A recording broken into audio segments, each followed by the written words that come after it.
오늘 시편 121편 1절로 8절까지 우리가 읽었습니다. 제가 오늘 이 예배를 목사님께서 허락해 주셔서 오늘 단에 서서 말씀 증거해야 되는데 벌써 한 달도 넘었잖아요. 이 명을 받은 지가. 근데 걱정이 되고 참 조심스럽더라고요. 그래서 이번에 좀 준비를 좀 해보자. 그래 좀 마음 먹고 해봤는데 그래서 여러분들 좀 부족하지만은 시간 은혜 받기를 바랍니다. 우리가 살아가면서 기도하기조차 힘들 때, 또 삶에 지쳤을 때에 하염없이 어떤 산을 바라보거나 바다를 바라보거나 또 울창한 숲속에서 나무들의 바람을 우리가 다시 맞아보거나 또한 시냇물 흐르는 소리를 들으며 새로운 힘을 얻고자 하는 그런 갈망이 있습니다. 그래서 지금 세대 젊은이들은 토요일, 일요일 휴무니까 금요일 저녁부터 다 나가요. 들로 산으로 나가서 휴양하고 돌아오고 힐링받고 오는데 우리 믿는 사람들은 주일 예배 때문에 나갈 수도 없잖아요. 그렇기 때문에 우리 믿는 사람들이 복의 복을 누릴 줄로 믿습니다. 그러면 그 웅대한 자연, 그 산을 대할 때면 그 자연을 만드신 하나님의 손길을 떠올리면서 도저히 상상할 수 없는 그 하나님의 존재를 그려봐야 돼요. 자연이 내게 의안과 휴식을 줄 수 있는 것은 하나님께서 그 놀라우신 능력으로 산과 바다와 강, 시냇물, 나무, 호수 등등을 만드셨기 때문이 아니었는가 생각을 해봅니다.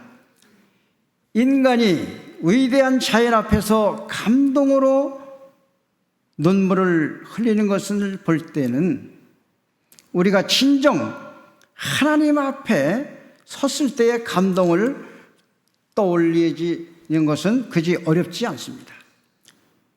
우리가 정말 하나님 앞에 설 때에 우리가 감동을 느껴야 될 줄로 믿습니다. 하나님이 나를 도우시고 인도하시고 먹여주시고 세워주시는 그 하나님을 믿고 더욱더 감사하는 여러분들이 되시기를 바랍니다. 이제 그러나 자연의 아름다움을 감탄하면서도 그 자연 뒤에 계시는 조물주의 존재를 알지 못하는 것은 매우 안타까운 일입니다. 이 고단한 인생길에 있어서 하나님의 도움의 손길이 없다면 어떻게 위안을 얻으며 살 수 있을까? 하나님께서 여태껏 나를 도우셨다는 증거는 오늘 말씀을 통해서 알아보기로 하겠습니다.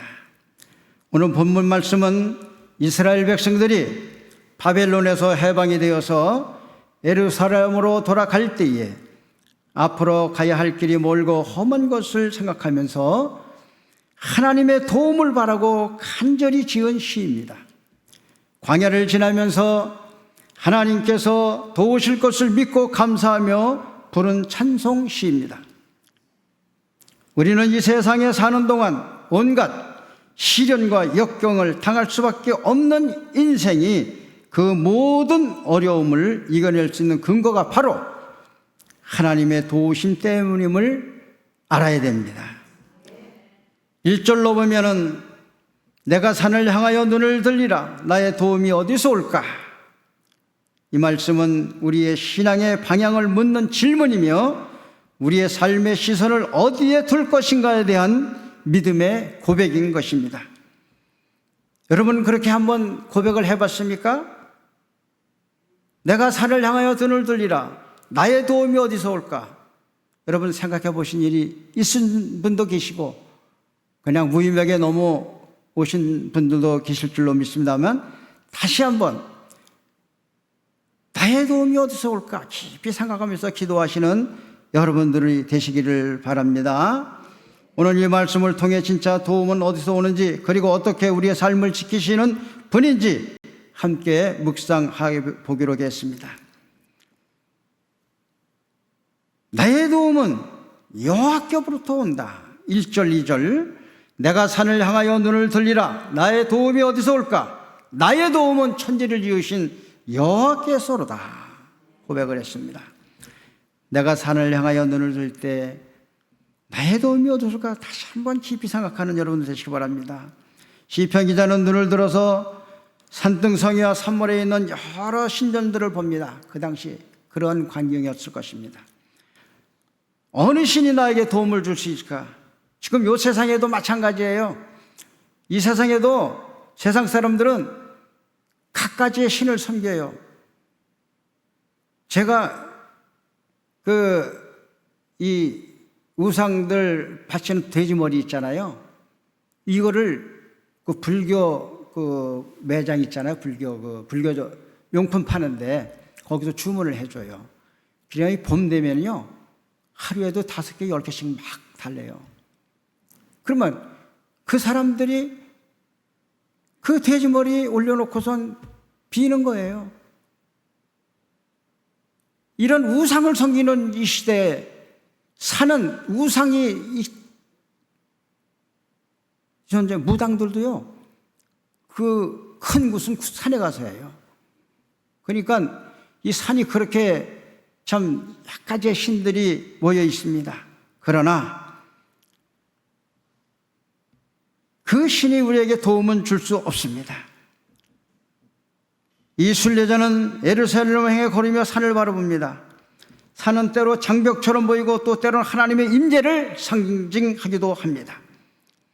그 앞에는 그는 질문합니다.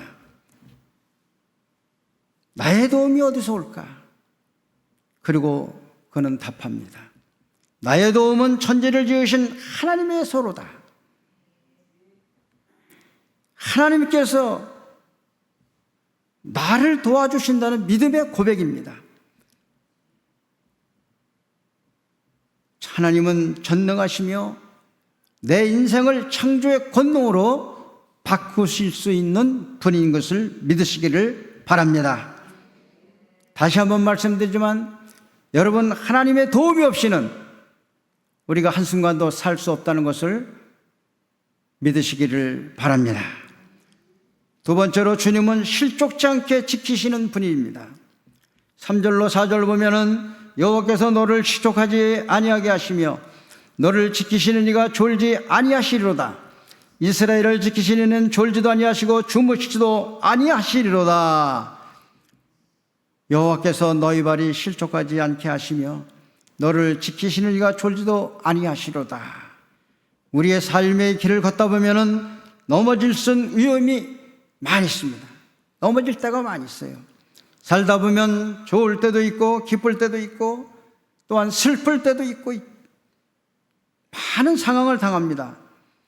때로는 가난과 질병, 원치 않는 불의의 사고로 힘이 들 때도 많이 있습니다. 여러분들은 겪어보지 않았습니까?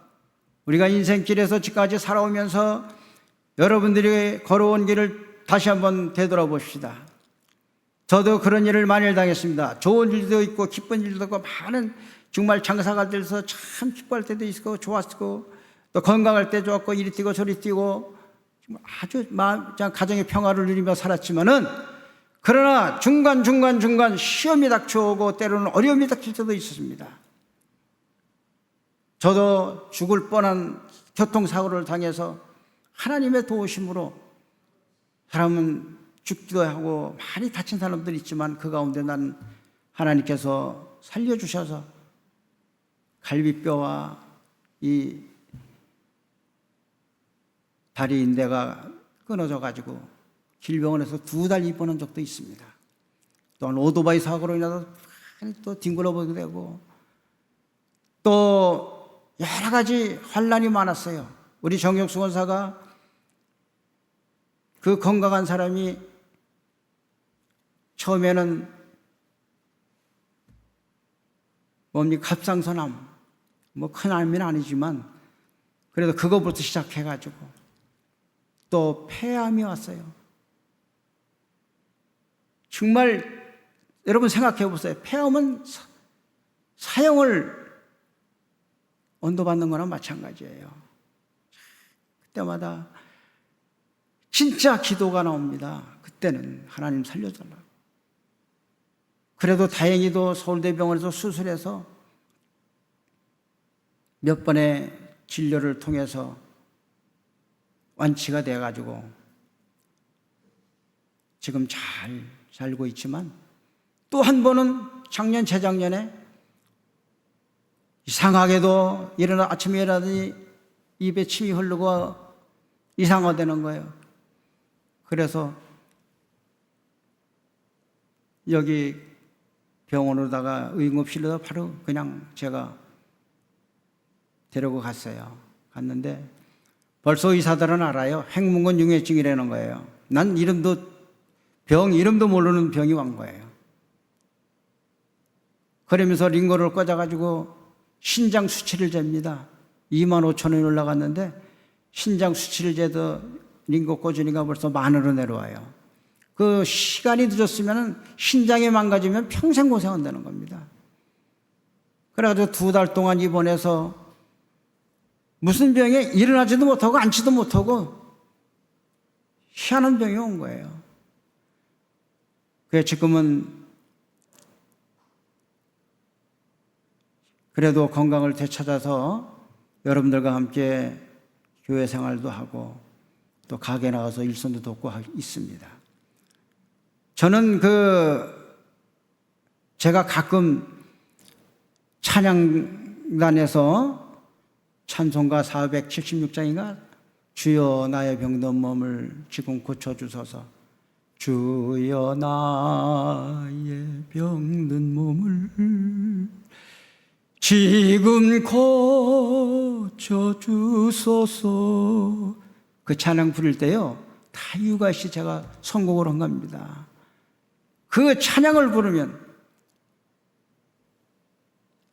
하나님께서 강한 팔로 붙들어 주셔서 살려주신 줄로 믿습니다. 여러분들도 그런 경험이 있을 줄로 믿습니다. 이 시편 기자도 마찬가지입니다. 나의 도움이 어디서 올까? 천지를 지으신 하나님께서로다 고백한 것을 다시 한번 여러분들이 회상하시기를 바랍니다. 우리 인생에 있어서 비틀거림이나 넘어짐은 대부분 사람들의 도움을 받을 수가 없습니다. 특히 인생 비탈길에서 더욱 그러합니다. 그때 하나님의 지키심은 정말 중요합니다. 시편 30편 23절과 24절에도 이렇게 노래합니다. 여호와께서 사람의 걸음을 정하시고 그의 길을 기뻐하시나니 그는 넘어지나 아주 엎드러지지 아니함은 여호와께서 그의 손으로 붙드심이로다. 여러분도 여호와의 손길에 붙드심을 받으시는 분들 되시길 바랍니다. 하나님은 우리의 발걸음을 실족하지 않게 지키시는 분입니다. 그리고 졸지도 주무시지도 않는 하나님인 것을 믿으시기를 바랍니다. 그 하나님 지금도 옆에 계셔서 눈동자와 같이 여러분을 지켜주고 계십니다. 하나님은 언제나 깨어 계셔서 우리를 지키십니다. 아멘입니까? 이 말씀은 단순한 위로가 아니라 지치고 고나여 혼자라고 느끼시는 성도 여러분께 주시는 강한 메시지가 됩니다. 세 번째로 주님은 우리의 삶을 지키시는 분이십니다. 5절로 6절 여호와는 너를 지키시는 이시라. 여호와께서 내 오른편에서 내 그늘 되시나니 낮의 해가 너를 상하게 하지 아니하며 밤의 달도 너를 해치지 아니하리로다. 자, 오늘 말씀을 보면은 오른편에서 그늘이 되시며 낮의 해와 밤의 달도 너를 해치 않는다고 말씀하시고 계십니다. 여호와는 너를 지키시는 분이십니다. 우리를 지키시는 분입니다. 여호와께서 내 오른쪽에서 또 그늘 되시며 또 피난처요 보호의 상징이 되는 것입니다. 광야 같은 세상에서 하나님은 우리에게 가까이서 동행하시며 보호하시는 분임을 믿으시기를 바랍니다. 낮의 해가 너를 상하게 하지 아니하며 밤의 달도 너를 해하지 아니하리로다. 낮에는 태양의 뜨거운 더위와 밤에는 달로 인한 불안함을 시간과 환경을 초월하며 하나님은 우리의 삶 전체를 지속적으로 지켜주십니다. 다윗도 하나님을 경험하고서 여호와는 나의 목자시니 내게 부족함이 없으리라고 고백합니다. 다윗이 아무런 환난을 겪지 않았던 것이 아닙니다. 우리가 아는 대로 다윗이 아들일 때에 부모와 자녀의 관계, 또한 형제와의 관계, 주군과 신하와의 관계, 또한 부부 관계, 그가 아버지일 때의 아들 압살롬과의 관계는 환난을 겪지 않는 일이 한 번도 없었습니다. 다윗도 그렇게 많은 환난을 겪었습니다. 그럼에도 다윗은 양과 같은 자신을 목자 되신 하나님께서 지켜주셨다고 고백을 합니다. 여러분들도 고백하시기를 바랍니다. 우리도 하나님은 우리 곁에 계셔서 항상 지켜주는 분이라고 고백해야 됩니다. 고백합시다. 하나님은 우리를 항상 지켜주시는 분이라고 고백하시길 바랍니다. 네 번째, 주님은 지금부터 영원까지 지키시는 분입니다. 7절로 8절, 여호와께서 너를 지켜 모든 환난을 면하게 하시며 또 내 영혼을 지키시리로다. 여호와께서 너의 출입을 지금부터 영원까지 지키시리로다. 지금부터 영원까지 지켜주시는 거예요. 여호와께서 너를 모든 환난에서 보호하시며 내 영혼을 보호하시리로다. 하나님은 단지 우리의 몸만 아니라 우리의 영혼까지 지켜주시는 분입니다. 육신의 어려움뿐 아니라 마음의 상처, 영혼의 낙심까지 품고 보호하시는 주님의 섬세한 손길이 있습니다. 여러분에게도 주님의 손길이 임하시기를 바랍니다. 비록 험난한 인생길을 해도 천지를 지으신 하나님의 도우심을 생각하며 늘 주의 성전에서 찬송하고 기도하며 나아갑시다. 어떠한 상황 속에서도 오직 하나님께 도움을 구하는 삶을 사시고 여기까지 인도하신 하나님께 감사하면서 지금부터 영원까지 지키시는 주님의 손을 붙들고 걸어가시기를 축복합니다. 주님의 손 잡고 갑시다. 항상 평안이 넘치기를 축복합니다.